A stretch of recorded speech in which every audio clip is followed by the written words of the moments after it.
the historic Lincoln Theater in Washington, D.C., Dave Chappelle.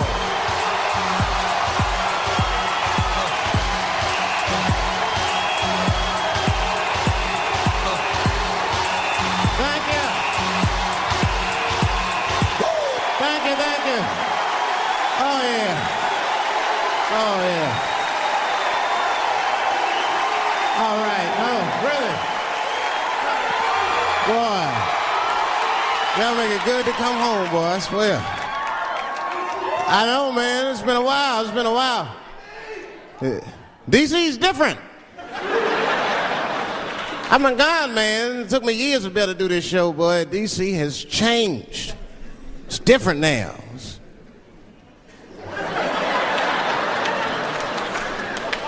There's a lot of white people walking around, isn't it?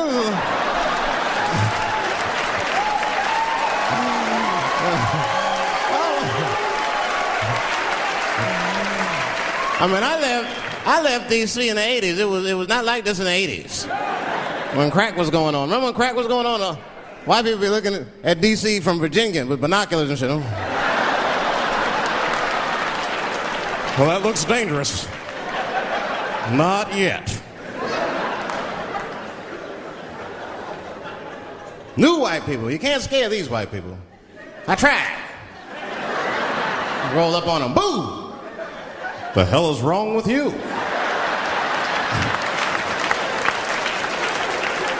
Those days are over. I'm glad that, like we're doing a show here by Howard, and you see like white people come out, and that's good. One thing I'm seeing, you'll be walking down the street and you'll see like a group of black dudes walking. Not just any old black dudes, we talking, thugs. Talking, there'll be some thugs. And in a group, they got like one or two, sometimes as many as 3 white guys will be with them. You ever seen this shit? Well, let me tell you something about those white guys. Those white guys are the most dangerous motherfuckers in them groups. No, it's true. It's true, man. It ain't no telling what they've done to get them black dudes respect. Well, them black dudes have seen them do some wild shit, I'll tell you that. I've been trying to tell brothers that. Every group of brothers should have at least one white guy in it. I'm serious, for safety. Because when the shit goes down, somebody's going to need to talk to the police.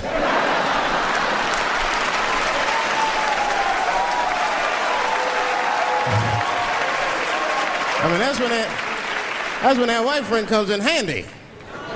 Uh-oh, Ernie, you want to get this one? Come on now. Do something. So black people are very afraid of the police. That is a big part of our culture. No matter how rich you are, how old you are. We're just afraid of them. We got every reason to be afraid of them. You know what I mean? Like, you're a white lady. You ever been pulled over before? And then what they say, let me see your driver's license and your registration, right?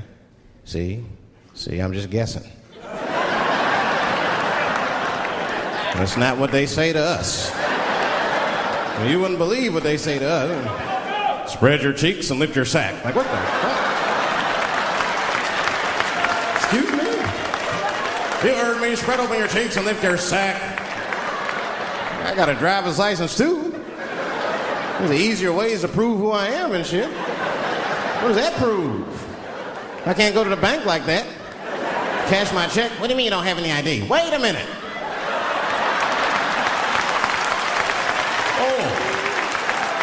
Oh, I'm sorry, Mr. Chappelle. Right this way.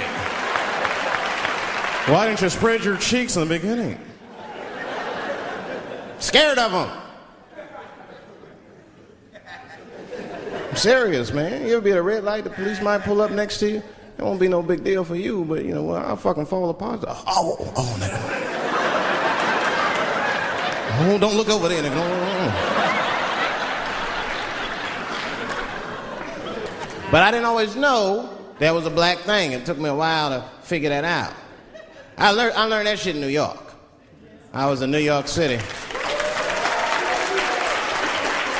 Now, I was hanging out with a friend of mine. He's a white guy, We were just hanging out. And we were lost in the city. We were smoking a joint. Now, I don't know if it was a coincidence that we were lost and high and shit, but... My white buddy, he was smoking a joint. Dave, it's the goddamn cops.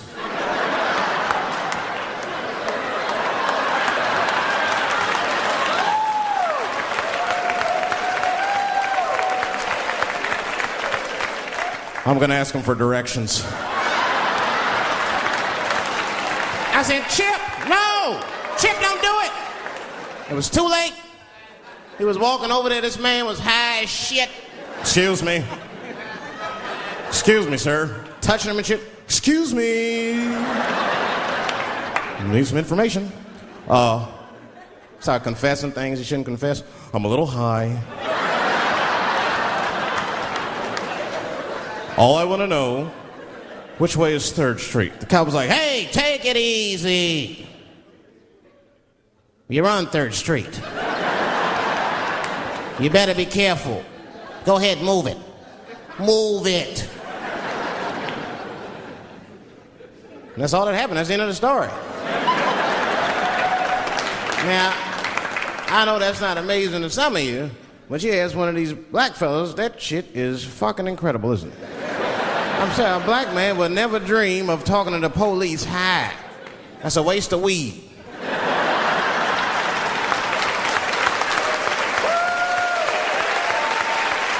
Serious. I mean, I'd be scared to talk to the police when I'm sleepy. They fuck around and get the wrong idea and shit. Oh my God. That nigger was on PCP, Johnson. I had to use necessary force. You saw him.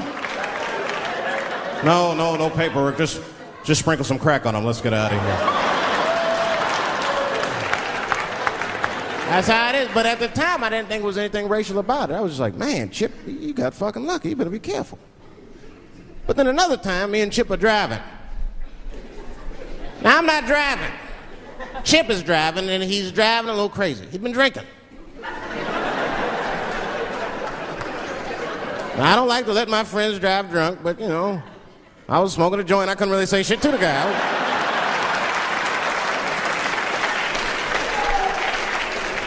And we get at a red light. We stop at a red light. And a car pulls up next to us. And I'll never forget it. Chippy looks at me, he's all drunk, and she's like, Dave, I'm gonna race him.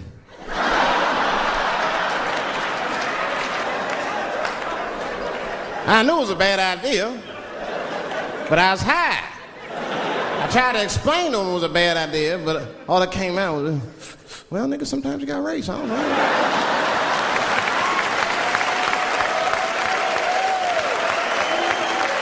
Man, that light turned green and Chip took off, zigzagging and shit so no one could pass. The other car didn't even know he was racing.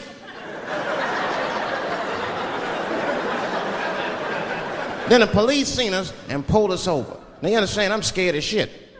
I mean, come on, the car smells like weed. I've been speeding, this man is fucking drunk. I was scared. Chip was not scared at all. It was weird. He didn't even turn his radio down. Isn't that weird a little bit? I mean, if you get pulled over, wouldn't you turn your radio down? Nobody want to get their ass beat to a soundtrack and shit. You know what I'm saying? Chip had the music blasting. We're not gonna take it.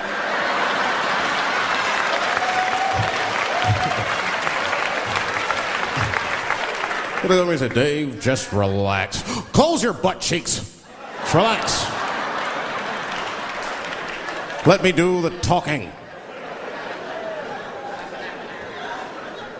want to know what he said?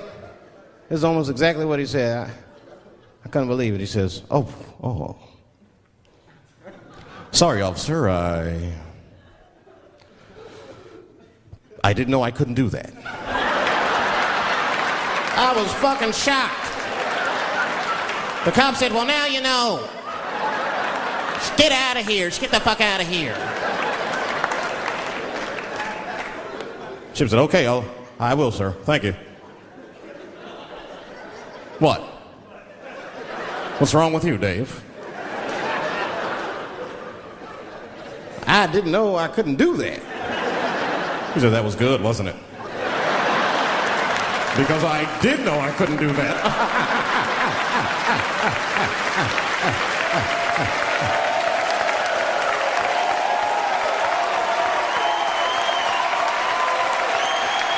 I was shocked. I wasn't shocked at the audacity of it. I was just shocked because I would have never thought to say that.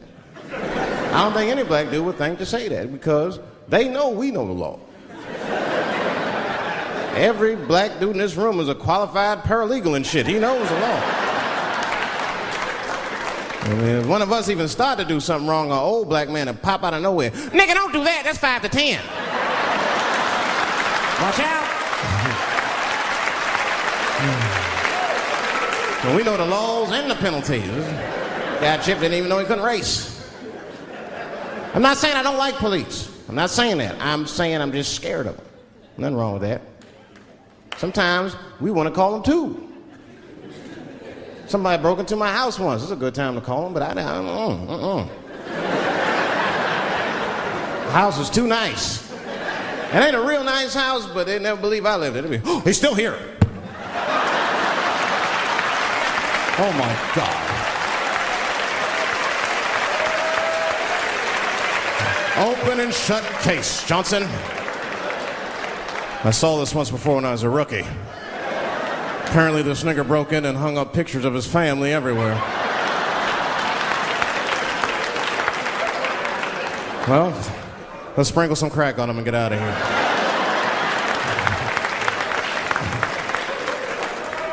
Oh, you know, that's that whole brutality thing.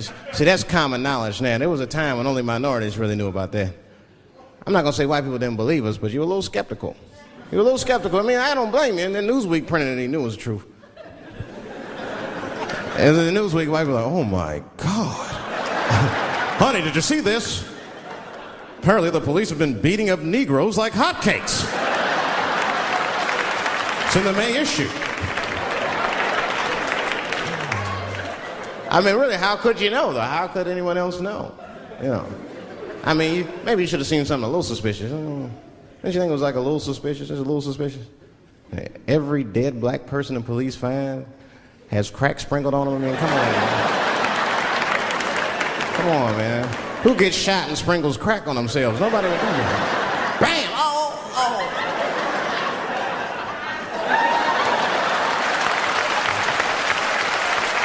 I don't want to leave no mysteries.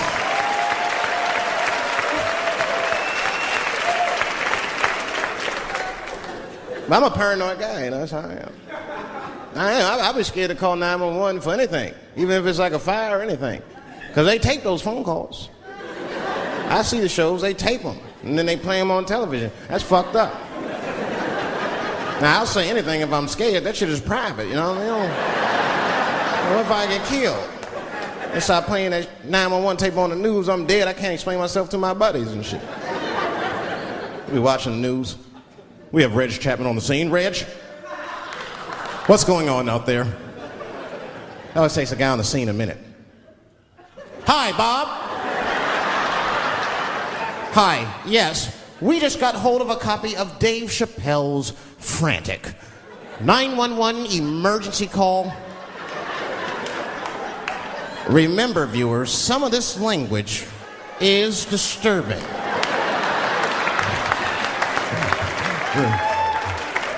Hello, emergency. Help! Help, motherfucker, they're coming to get me! Just calm down, sir. Where are you? I shit on myself. I can't stop crying. They play that shit 30, 40 times a day. All my buddies will be at my funeral looking at me. You know Dave shit on himself right before I saw it on the news. Died crying like a bitch.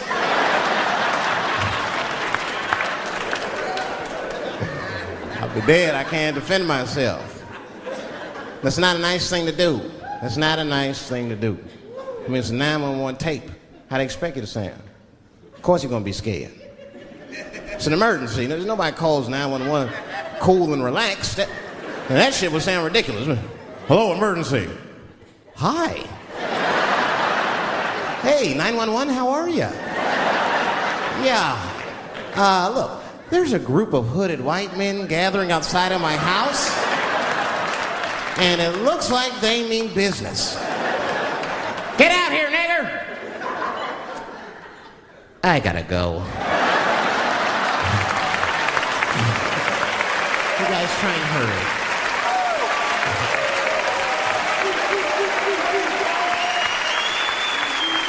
It's too much pressure. That's my problem. I can't handle pressure. Sometimes pressure make me talk different. I'm serious. You ever have like that social pressure? You ever talk to somebody who's fake and they make you fake? Like, they come to you like, hey, how you doing? You're like, fine, how are you? And you're like, I don't even talk like that. I get sick of that shit. I do. It just makes me sick. Sometimes I'll talk crazy just to make myself feel better. You ever do that? Just start talking like crazy.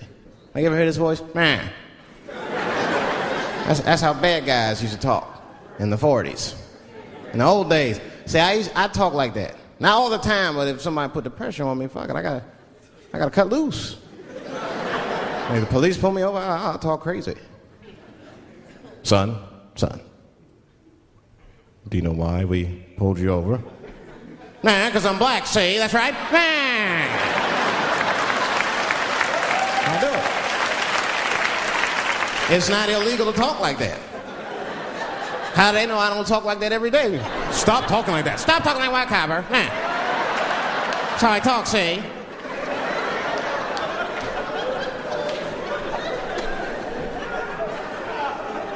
You gotta make life interesting like that, because the shit is flimsy. Life is flimsy. You think you're gonna live forever, you ain't not gonna live forever. It's dangerous out here. We know what's going on. I travel now, you know. I used to think D.C. had the roughest ghettos in the country. Nah, nigga, I have seen some shit now. Oh, there's some rough areas outside of D.C. Yeah, everybody should go to the ghetto. I was taken to the ghetto one time. That's the worst. When you get taken and you're not expecting to go. You know, usually you want to know when you're going to the ghetto, like, I'm going to see some wild shit. I got to prepare myself. I'm going to see something crazy. When you're taken, it's different. I had a limousine driver. It was after a show. It was late at night. It was like 3 in the morning. I had a limousine driver. He was a nice guy talking to me and shit. Oh, hey, where you from, dog? D.C.? Word? That's a rough city, man. And his cell phone started ringing. Hold on 1 second. Hello? Oh, what's up, nigga? What? What the fuck? Slow down. What? What the fuck? No! Fuck that, nigga. Fuck it. I'm on my way. Boop.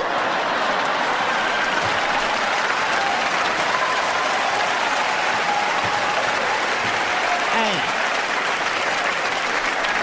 I gotta make a stop real quick. At 3 o'clock in the morning. I didn't know he was taking me to the ghetto at first.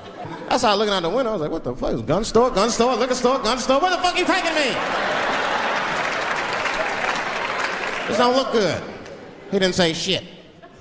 He just pulled up in front of an old rickety building that looked like a project. Now, I'd never been there before. I'm not sure if it was a project, but it certainly had all the familiar symptoms of a project.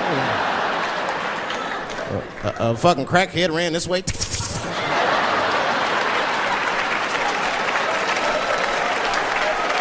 And then another one jumped out a tree and shit.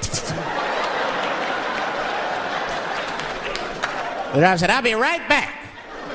And left me. Took the keys with him and just left me. At 3 o'clock in the morning, in front of a project, in a fucking limousine. This was not good. I was like, man, I gotta look around and see if I can see some landmarks and figure out where I'm at. Might have to escape on foot.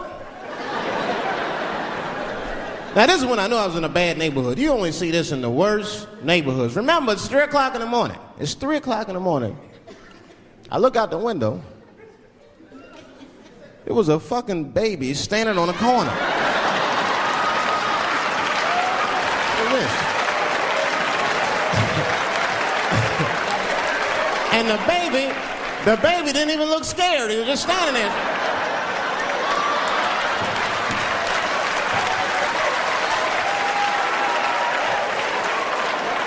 I mean, it made me sad. It made me sad, really. You know, because I wanted to help the baby. I was like, I don't trust you either. I'm sorry. Click. Click. The old baby on the corner trick, eh?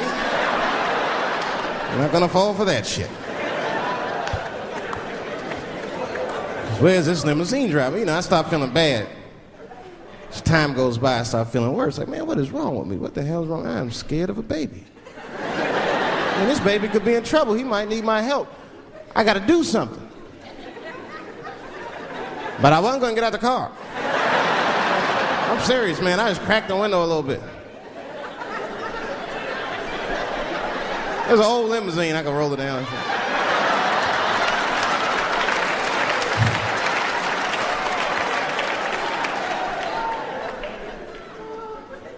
Hey, baby.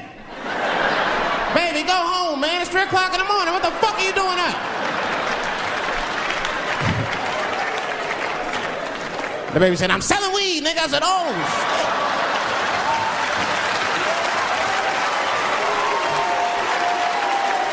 I wasn't expecting that. I'm serious. I had to buy 2 bags from him to calm my nerves. Let me get 2 cones. Got back in the car and rolled me a joint, man. So, that shit was scary, man. Every once in a while, like a crackhead would come up to the car and look in the window. It was like Jurassic Park and shit. He'd be looking on the car.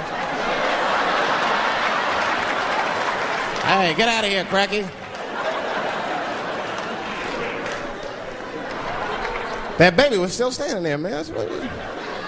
Then I started feeling bad again. Yeah, weed make you feel guilty sometimes. You know.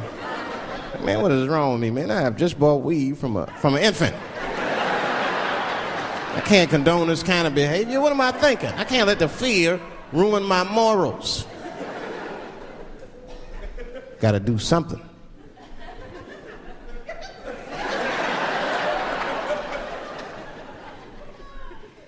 Hey, baby. Stop selling weed, all right? You got your whole life ahead of you. He said, fuck you, nigga. I got kids to feed. I said, God damn.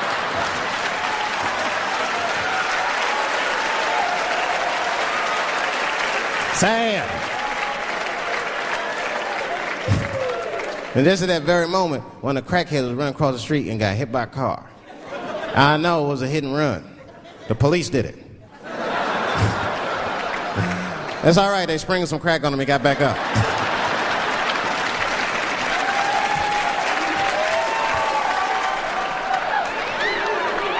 Yeah, I've been seeing that kind of shit, man. It's what it is. They use the TV to program us from a young age. You ever watch like a cartoon that you used to watch when you were little as an adult? That shit is wild shit.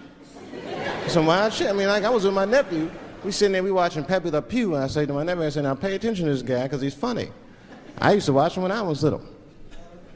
And then we watched the Pepe Le Pew, and I'm old now. I'm looking like, good God, what kind of fucking rapist is this guy? Like, take it easy, Pepe. My nephew was sitting there cracking up. Hee. See, sometimes you gotta take the pussy like Pepe. Like, no.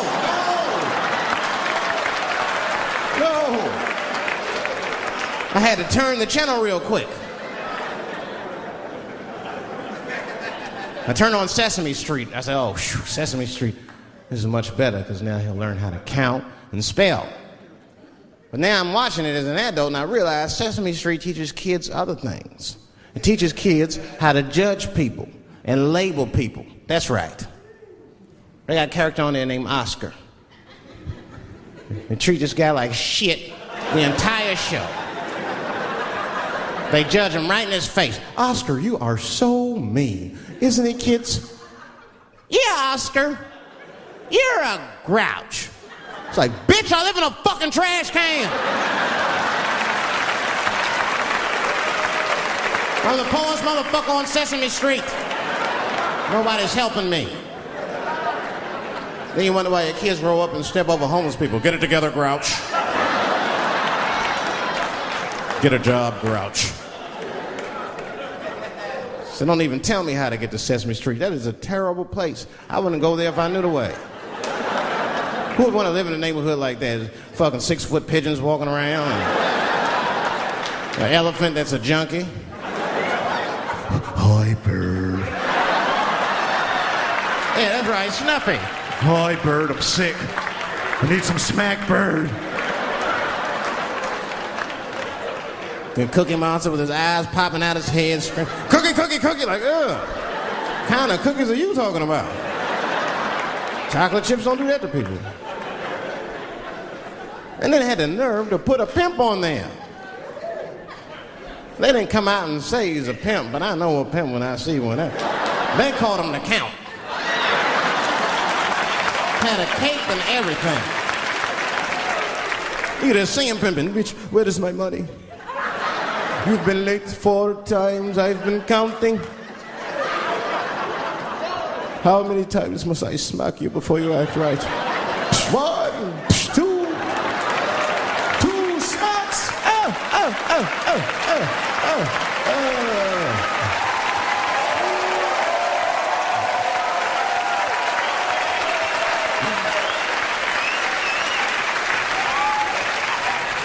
That's the thing, there's so much stuff to worry about. You know, the more you know, the more you don't know and shit. You know, like a lot of people be telling me, Dave, you know, you just gotta relax. The racism thing be bugging you too much. I be thinking about it. Sometimes shit'll happen. You know, a lot of black people can relate to this. Have you ever had something happen that was so racist that you didn't even get mad? You were just like, God damn, that was racist. I mean, it was so blatant, you were just like, wow. Like, almost like it didn't even happen to you. It was like a fucking movie. That was like you was watching Mississippi Burning. Wow.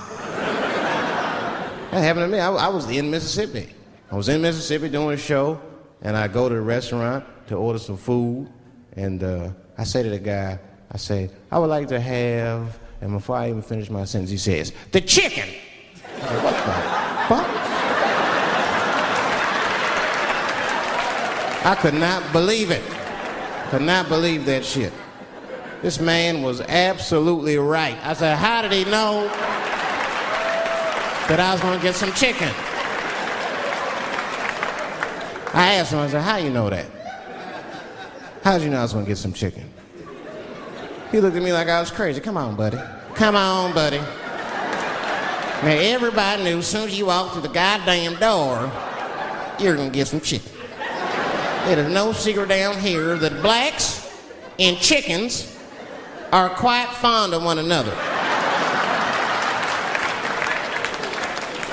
Then I finally understood what he was saying, and I got upset. I wasn't even mad. I was just upset. I wasn't ready to hear that shit. All these years, I thought I liked chicken because it was delicious. Turns out I'm genetically predisposed to liking chicken. I said, why? I got no say in the matter. I got ruined chicken for me. I'm scared to eat it in public. I want somebody to see me and say something. You know what I mean? Like, you be eating some chicken?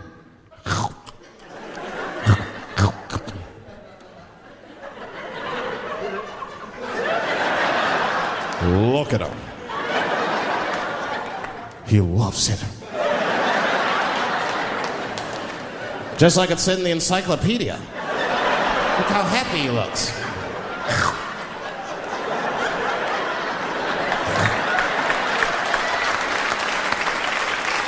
Sometimes this world be too much to deal with. That show business be crazy. That's where the cultures really collide. Show business bring a lot of races together. Sometimes it works, sometimes it don't. This is one thing that happens that's funny. You know, sometimes I'll be on a business call, right? You know, like with a lawyer or something. You know, my lawyers be white, and like we'll be on a call, right? And they'll be like, "Oh, okay, Dave, we're gonna close the deal. Is that fine with you?" I'll be like, "Yeah, that's good for me." Great. You have a good weekend, Dave. I'll be like, "All right, you too, man. Peace." Oh, all right, bye-bye.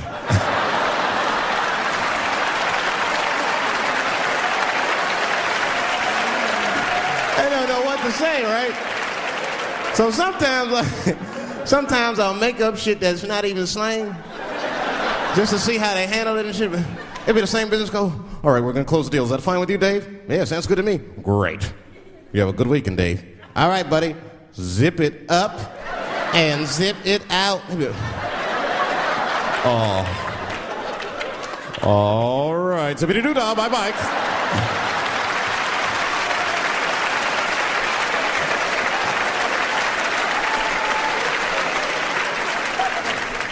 Sometimes, sometimes racism works out in black people's favor. Now, it doesn't happen often. It happens very rarely, but when it happens, it is fucking sweet.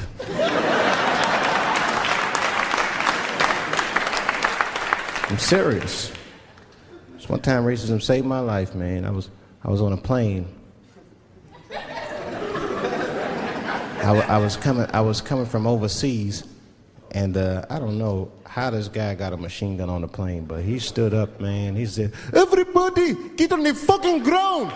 Nobody look at my face." I started freaking out because he was Chinese. I was like, why is he talking like that? He was screaming and crying. I was the only brother on the plane. Well, I thought I was the only brother. I looked over. There was one other black dude. He was from Nigeria. I looked over at him. He was looking right in my face, man. He didn't say two words to me. He just looked at me. He was like...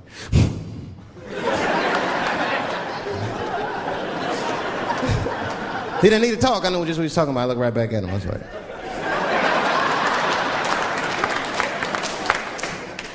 Some white dudes on the front of the plane seen us. They were like, "Oh my God.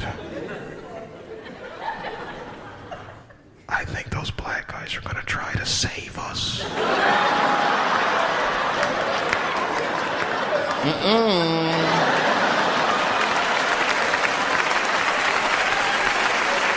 We were just communicating that we understood the situation. We were both seeing the same thing. What we understood was simple. Terrorists don't take black hostages. That's the truth. I have yet to see one of us on the news reading a hostage letter and shit. They is treating us good. We all chilling and shit. I'd like to give a shout out to Ray Ray and Big Steve and send some Newport.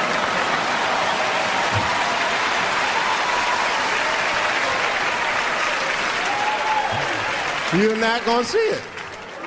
And terrorists are smart. They know what they're doing there, They terrorists. They know it's black people's bad bargaining chips.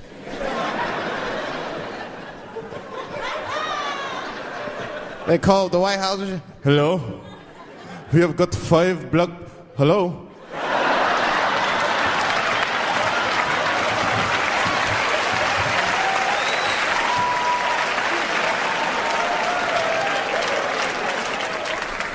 You'd be back in D.C. I was thinking, man, this is an election year. I'm gonna ask you, you're a white guy, do you know who you're voting for yet? Don't know, do you? Now you see that? You see what just happened here? Let me tell you something. That is a cultural thing. He knows who he's gonna vote for. He's just not gonna tell me.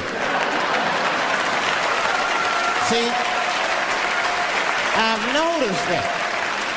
That is a cultural thing.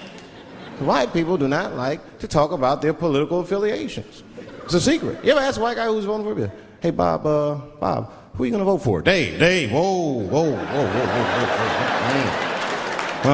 Take it easy now. Take it easy. So anyway, I was fucking my wife in her ass, right? And I mean, it was something else. Yeah, but who are you voting for? Dave, come on with the voting. I'm trying to tell you about fucking my wife. You're asking me all these personal questions. They don't like to divulge that information because it matters to them. Black people talk about that shit. Black people will openly talk about politics. Black people will openly talk about beating up politicians and shit. If I see George Bush, I'll kick his motherfucking ass for cutting my Medicaid. Okay, say it. Black people just say it.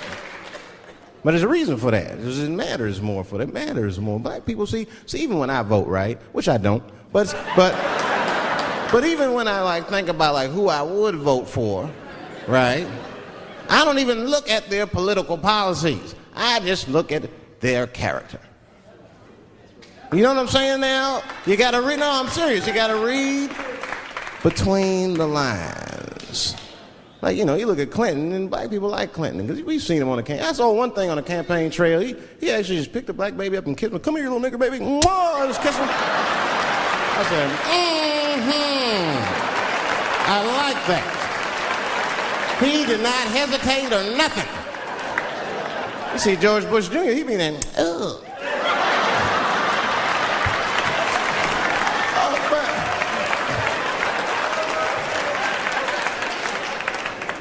Like, see, I'd never vote for George Bush Jr., but I don't know George Bush Jr.'s politics.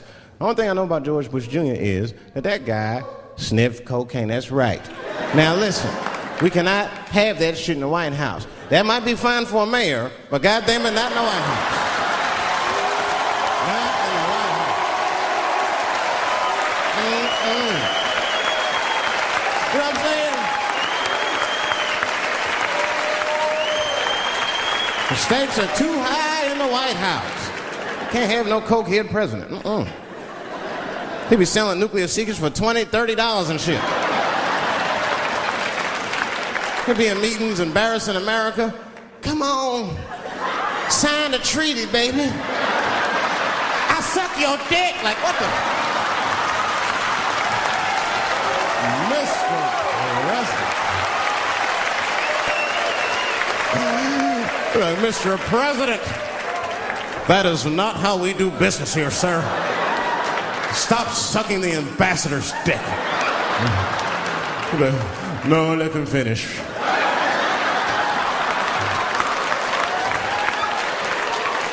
I will sign the treaty. There will be peace in Israel finally. I'd vote for Clinton again if I could. At least it's always better.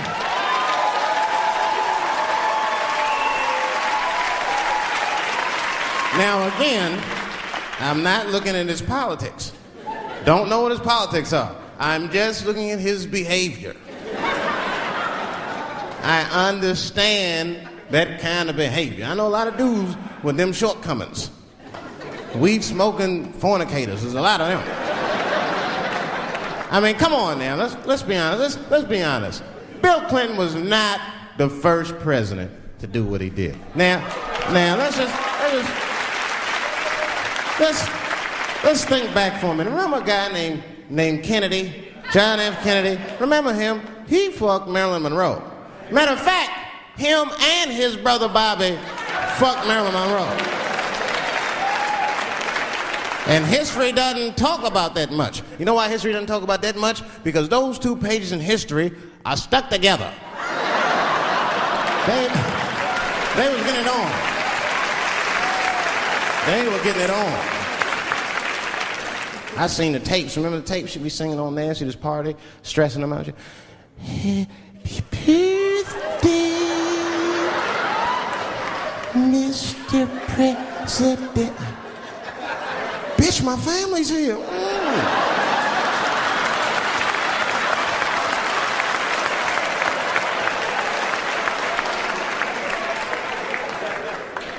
Clinton did the same thing, but he didn't do it like that. Because it's the year 2000, he's busier than Kennedy was. He was a busy man. Clinton did that kind of thing the way busy men do it. You know what busy men do? They fuck who's close to them. I can tell that's what Clinton was up to. Look like he just stuck his head out the office door and shit. Oh, boy. You, come here. I made my penis up for my 3:30, come on. Oh, boy. He's probably looking at Kennedy's picture and shit. Oh.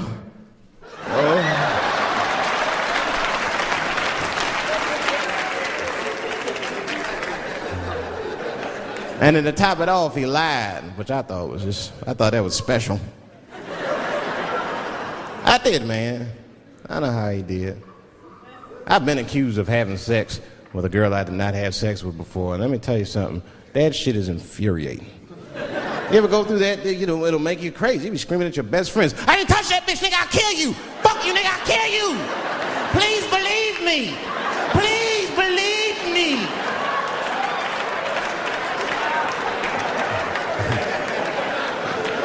And Clinton didn't do it like that, did he? And Clinton came out of the press conference all relaxed. His shoulders all relaxed and all this trouble. It looked like he just got done fucking or something. Listen, Let me tell you something, America. I don't think you heard me the first time. I did not have sexual relations with that woman, Miss Lewinsky.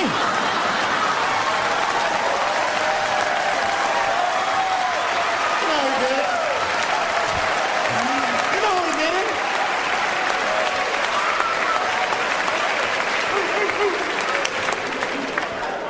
Everybody knew what that finger smelled like. Nobody cared.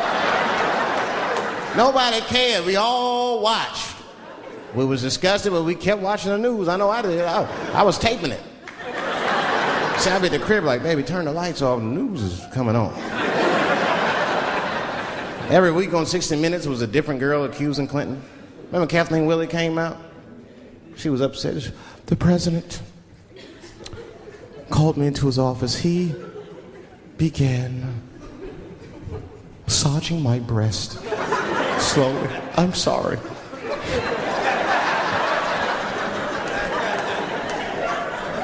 And then he placed my hand on his genitals. Ed Bradley was shocked. Was he aroused? I was at home like, yeah, was he aroused?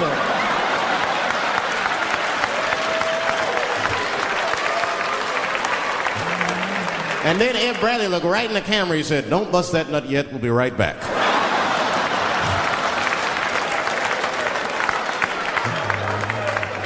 Oh, man, the news had never been so good. But there were no victims. There were no victims. Only one I feel sorry for is that Lewinsky. I feel a little sorry for her. Don't y'all feel a little sorry for her at all? God damn, y'all, come on, man. Have a heart. That's a hard thing to be famous for, man. I mean, nobody want to be the most famous cocksucker of all times and shit. I feel bad for her. Not even the women feel sorry for her a little bit, ladies.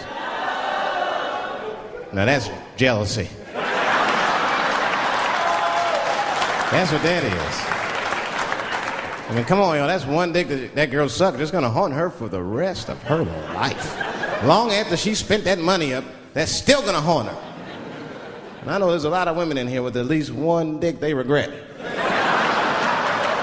And I bet you it wasn't a president's dick. I bet you worked at Kenny Shoes or Safeway or some shit like that. Don't go judging her. Don't go judging her. See, we gotta stop judging people. That girl was young, and she made a mistake that young girls make. She wanted to fuck a powerful man, period. That's as far as she thought it through. She wasn't thinking about how powerful the president was. She didn't have no wisdom. An older woman would have helped everybody. An older woman would have been in there, you know, you should lower taxes. You know what I'm saying? An older woman would have sucked us into utopia. The last thing I'm going to say about it is this, that he is a famous man. I have dreamt of being famous, but I never dreamt of being that famous. I never understood how famous a president was. But imagine if somebody could suck your dick and then they're famous. You understand what I'm saying? That's crazy. That's crazy. I mean, no guy ever thought of that. There's nobody with a pickup line that good and shit. They suck my dick, there's a future in it. What? Oh, that's it now. Get out there and be somebody. Go write a book. You're a qualified author now. Go write a book. I said, I'm in the wrong business. I should be the president. Shit, I'm in the wrong business. See, the only reason I don't want to be president is because I'm black. That would make it too hot for me. I mean, you know what I mean? I think it could be a black president one day, but you don't want to be the first one. I mean, second or third, that's fine, but that first nigga better watch out. I'm going to tell you that right now. I'm too hot. I mean, I'd be the first black president. I don't think that nobody would really hurt me. I'm sure somebody would want to hurt me, but I don't think they'd touch me because my vice president will be Mexican for a little insurance. You know what I'm saying? Well, you can shoot me if you want, but you're just going to open the border up, so... You might as well leave me and Vice President Santiago to our own devices. Ain't that right, Santiago? See?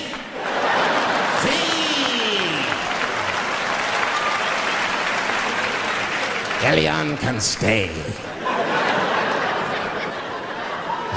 Don't worry. I don't got no Elian jokes. All I'll say about Elian is thank God he's Cuban. Because if he was Haitian, you'd have never heard about his ass.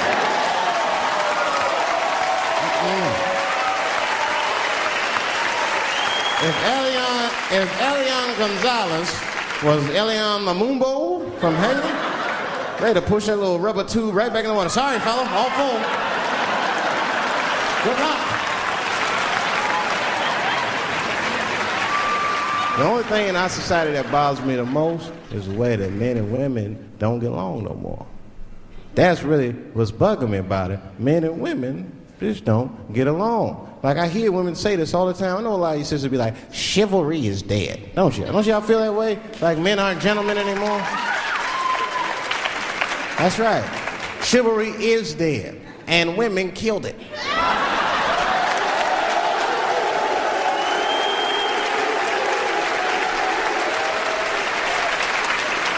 There's a fundamental difference in the way we're going to see things. We're not going to see eye to eye on this issue.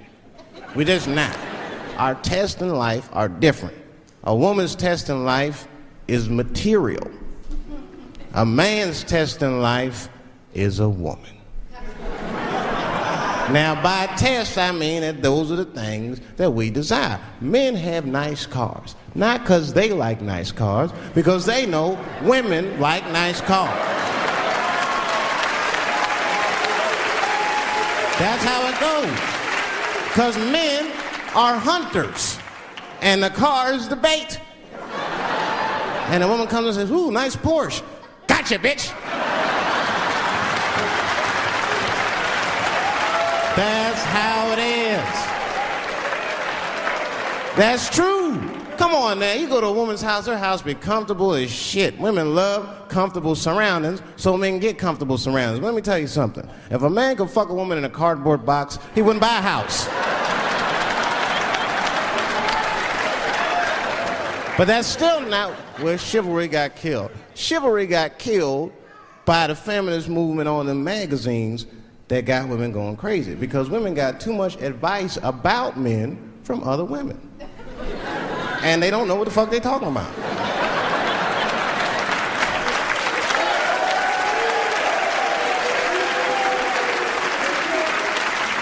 It's true. I see this shit in the magazines.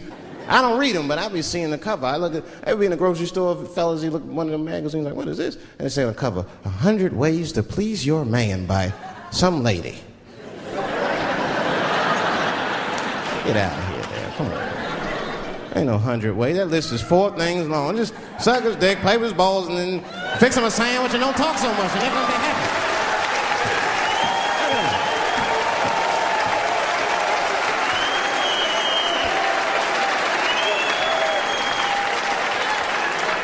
And then the magazines trick the women. The magazines start picking at your self-esteem. Every page you turn, you start feeling fatter and uglier, and you feel like your clothes aren't good enough. And the magazines have you forgetting how fucking beautiful you are. And that's what happens. Now look what happens. And then you forget how beautiful you are, and we all suffer. If pussy was a stock, it would be plummeting right now because you flooded the market with it. You're giving it away too easy. I'm just being truthful. I'm just talking. It would plummet.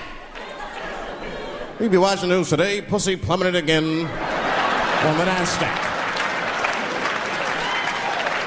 Gold is up 10 points.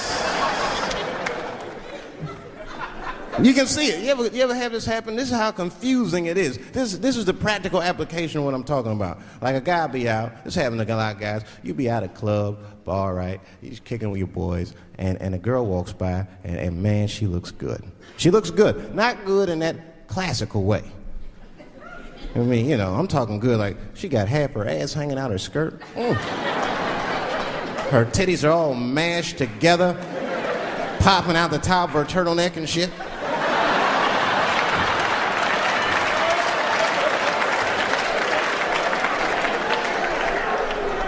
And you with your buddies, right?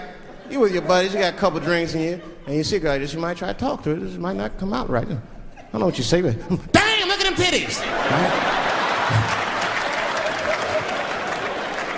The girl gets mad at you. Oh, wait a minute.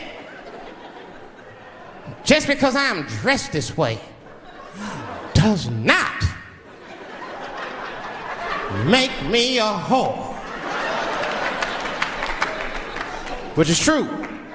Gentlemen, that is true. Just because they dress a certain way doesn't mean they are a certain way. Don't ever forget it. But ladies, you must understand that that is fucking confusing. Just is. Now that would be like me, Dave Chappelle the comedian, walking around the streets in a cop uniform. Somebody might run up on me. Oh, thank God. Officer, help us. Come on, they're over here. Help us. I'm like, oh, just because I'm dressed this way does not make me a police officer. You understand what I'm saying? It's like, all right, lady, fine. You are not a whore. But you are wearing a whore's uniform, I'll tell you that shit right now. Little misunderstandings can happen. And then men, we misunderstand women a lot.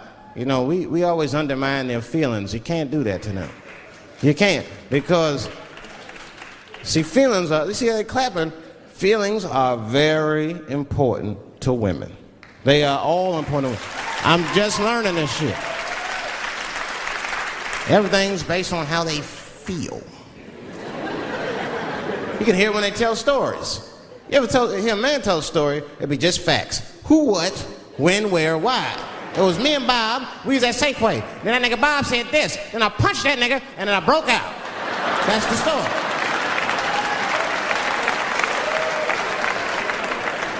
That's the story.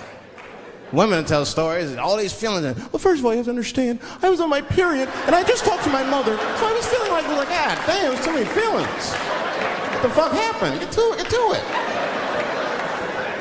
But I gotta talk about them. Gotta talk about them. That's how they always get me. I'll be sitting there, watching TV, chilling and shit. My old lady come up to me. David, we need to talk. Fuck! I don't say that out loud. That's how I feel inside. Because I know every time we need to talk about some shit that I gotta do. We don't ever have to talk about anything she needs to do.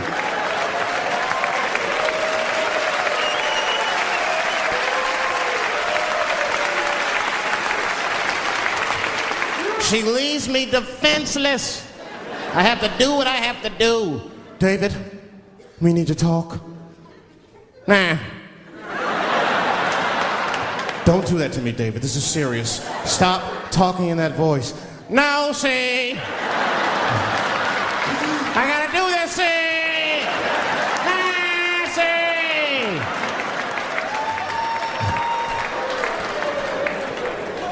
I complain, but I'm happy I'm with somebody. I don't want to be single. I don't like that.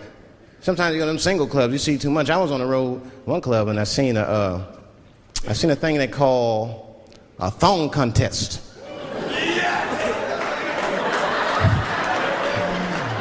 Yeah, I seen a thong contest. Scandalous. Yeah, it's some scandalous shit, all right. I couldn't get over that, man. Because the DJ, I was dancing with a girl, and the DJ said, everybody that wants to be in the thong contest, please report to the DJ booth. The girl was like, excuse me. They put on that song, so let me see some thong, thong, thong, thong, thong, thong. Them girls was going off. Some of them pulled their pants down, some of them pulled their skirts up, all of them just shaking their butt. Some of them didn't even have underwear on, they was just fucking shaking their butt. I mean, really, I was fucking disgusted. But I couldn't turn away.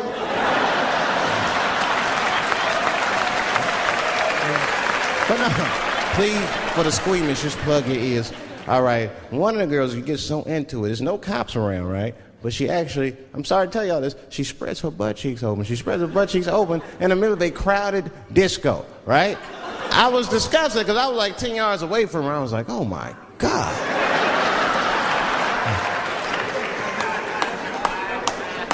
Is that her birth canal? Oh, it gets worse. Good God Almighty, is that a baby?